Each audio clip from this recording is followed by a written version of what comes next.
ভোরের দিকে হালকা ঠান্ডার মেজাজ, কোথাও কোথাও আবার দেখা গিয়েছে হালকা কুয়াশাও।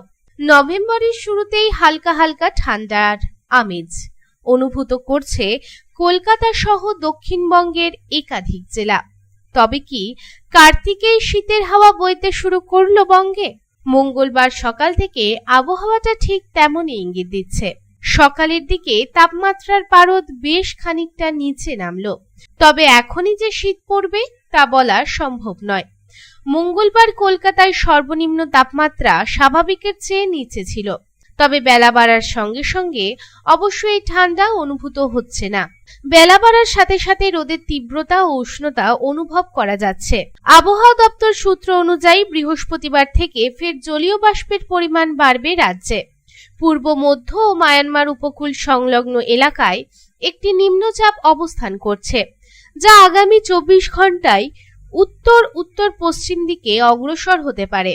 এর প্রভাবে পূর্ব মধ্য বঙ্গোপসাগর ও দক্ষিণ বাংলাদেশের উপকূলের গভীর সমুদ্রে 3 থেকে 5 নভেম্বর পর্যন্ত ঝোড়ো হাওয়া বইতে পারে।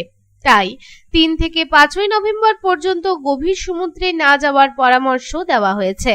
পাশাপাশি বুধবার উপকূলের জেলাগুলিতে রয়েছে প্রবল বৃষ্টিপাতের সম্ভাবনা। তবে আগামী 5 দিন দক্ষিণবঙ্গের জেলাগুলিতে তাপমাত্রায় বিশেষ কোনো পরিবর্তন হবে না, অর্থাৎ আগামী শনিবার পর্যন্ত দক্ষিণবঙ্গে ঝড় বৃষ্টির কোনো সম্ভাবনাই নেই। তবে এখনো পর্যন্ত ভালোভাবে শীতের অনুভূতি পেতে ডিসেম্বর হয়ে যাবে বলে জানা যাচ্ছে। ধীরে ধীরে এবার তাপমাত্রার পারদ নামতে শুরু করবে। আগামী 2 থেকে 3 দিনে রাতের তাপমাত্রা অন্তত 2 থেকে 3 ডিগ্রি কমবে উত্তর ও দক্ষিণবঙ্গে, এমনটাই জানালো আবহাওয়া দপ্তর।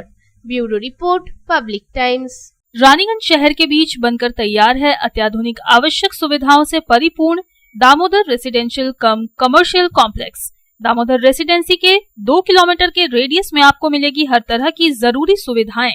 सुरक्षित और खुले वातावरण के इस रेसिडेंशियल और कमर्शियल कॉम्प्लेक्स में आपको मिलेगी 1260 स्क्वायर फीट से लेकर 1639 स्क्वायर फीट के 3 BHK फ्लैट्स। इसके साथ आपको मिलेगी double lift, parking space, swimming pool, gymnasium और कम्युनिटी हॉल की सुविधा। अधिक जानकारी के लिए संपर्क करें 9614147280, 9832287488।